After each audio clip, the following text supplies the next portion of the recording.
বাড়িটা? নতুন বাড়ি কেমন লাগলো? খুব ভালো। আমি কি এনার সাথে একটা ফটো তুলতে পারি? হ্যাঁ হ্যাঁ অবশ্যই, আমি ফটোর থেকেও বেশি কিছু ভেবে রেখেছি। তুমি কি ওকে ফুটবলের ব্যাপারে কিছু বলেছো? তুমি এনার সাথে ফুটবল খেলতে চাও? হ্যাঁ। বাহ, খুব ভালো। কারণ আমরা শুধু এই সম্প্রদায়কে বাড়ি দিচ্ছি না, তার সাথে আমরা দিচ্ছি এই বিশাল বড় ফুটবল মাঠটাও। আর সব থেকে ভালো ব্যাপার হলো 100-রও বেশি বাচ্চা অপেক্ষা করছে। আমরা তাদেরকে সারপ্রাইজ দেবো, আর তারা খুবই আনন্দিত হলো এই বিশাল বড় ফুটবল মাঠটাকে দেখে। চলো ফুটবল খেলা যাক।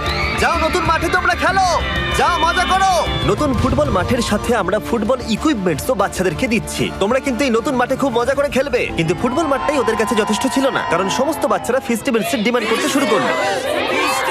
এই নাও ফেস্টিভ্যালস। ওরা সত্যি ফেস্টিভ্যাল খুব পছন্দ করে। মনে হচ্ছে আরো ফেস্টিভ্যালস আমাকে নিয়ে আসতে হবে। ফেস্টিভ্যাল হার সিজন থেকেও ভালো। এটা 100% সত্যি। ও যা বলছে তার সাথে আমি সহমত। কিন্তু এই সম্প্রদায় ছাড়াও এল সালভাডোরে এমন অনেক পরিবার রয়েছে যাদের সুরক্ষিত বাড়ির প্রয়োজন আছে। তাই আমরা যথাসম্ভব চেষ্টা করছি তাদেরকে নতুন বাড়ি উপহার দেবার। কিন্তু আমরা এখন অর্ধেক পার করেছি।